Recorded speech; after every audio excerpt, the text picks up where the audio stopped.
হয়, আজি আমাৰ সকলো কাৰণে বহুত এটা গুৰুত্বপূৰ্ণ দিন। উঠি অহা নৱপ্ৰজন্ম হিচাপে ভোটদান কৰা আমাৰ সকলোৰে দায়িত্ব। আজি মই আশা কৰোঁ বতৰো ভাল, বহু সংখ্যক যাতে মানুহ ওলাই আহে, গণতান্ত্ৰিক অধিকাৰ নিজৰ যাতে আগুৱাই নিব পাৰে। লগতে আজি আমাৰ দায়িত্ব উঠি অহা নৱপ্ৰজন্ম হিচাপে যে আমি আমাৰ সংবিধানক ৰক্ষা কৰি কেনেকৈ দেশক আগবঢ়াই নিব পাৰোঁ।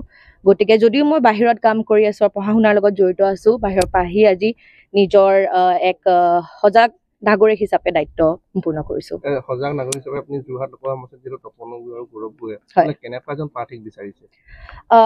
চাওক, মই আজি মোৰ ৰাজনীতি হয় মহিলাসকলক আগবঢ়াই নিয়া, মোৰ ৰাজনীতি হয় ছাত্ৰ সমাজক আমি কেনেকৈ ছাত্ৰ ছাত্ৰীক আগবঢ়াই নিব পাৰোঁ। মই নিজে এক পলিটিকেল এক্টিভিষ্ট হিচাপে কাম কৰি আহি আছো, NSUIৰ লগত জড়িত হৈ আহিছো। গতিকে আমি আমাৰ যোৰহাট সমষ্টিৰ নেতা এগৰাকী এনেকুৱা ব্যক্তিক বিচাৰোঁ যোনে উচ্চ শিক্ষিত হয়, আমাৰ সকলো কাৰণে মাত মাতিব পাৰে। গতিকে আৰু মই যিমানখিনি আজি কাম কৰি আহিছো সেইখিনি কাম কৰিবলৈ মোক স্থান দিছে কংগ্ৰেছ পাৰ্টীয়ে। গতিকে মই সদায় কংগ্ৰেছ পাৰ্টীৰ লগতে যোগাযোগ হৈ বিচাৰিম যে আমাৰ যোৰহাটৰ এনেকুৱা এজন সাংসদ হয় যোনে আমাৰ সকলো কাৰণে মাত মাতিব পাৰে। আজিৰ দিনটো দেউতাৰ কথা কি ক'ম?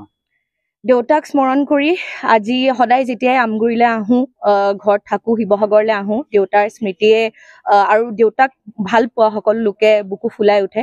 গতিকে দেউতাক স্মৰণ কৰি আজি দেউতাক স্মৃতিত ৰাখি পেলাই আমাৰ দায়িত্ব সম্পূৰ্ণ কৰিবলৈ আজি ওলাই আহিছোঁ। আজি আমি যোৰহাটৰ ভৱিষ্যতলৈ আমি ভোট দিছোঁ। কেনেধৰণে উন্নয়ন আমাৰ যোৰহাট লোকসভাৰ চুবিপিনে যাতে হয় আৰু ৰাইজৰ যাতে ভাল হয় সেই চিন্তা কৰি আজি আমি আমাৰ ভোট প্ৰদান কৰিছোঁ। প্ৰথমবাৰৰ বাবে এটা বেলেগ চিনত ভোট দিব লগা হৈছে।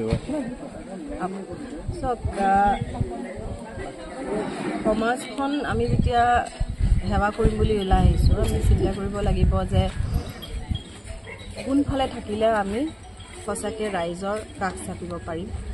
আৰু নৰেন্দ্ৰ মোদী ডাঙৰীয়াৰ নেতৃত্বত আৰু হিমন্ত বিশ্ব শৰ্মাৰ প্ৰচেষ্টাত অসমত যিখিনি কাম হৈছে, গাঁৱে আমি অনুভৱ কৰিছোঁ, যিহেতু আমি ৰাইজৰ লগত যোগাযোগত থাকোঁ, যে ৰাইজ হ'ব, কৰিবলগীয়া আৰু কাম আছে। আৰু এই নিৰ্বাচনৰ পিছত আমি দেখা পাম আগন্তুক দিনত আৰু সুন্দৰ পৰিকল্পনাৰে যোৰহাট লোকসভাৰ কাৰণে আৰু অসমৰ কাৰণে আমাৰ মাননীয় মুখ্যমন্ত্ৰী মহোদয়ে কাম কৰি যাব।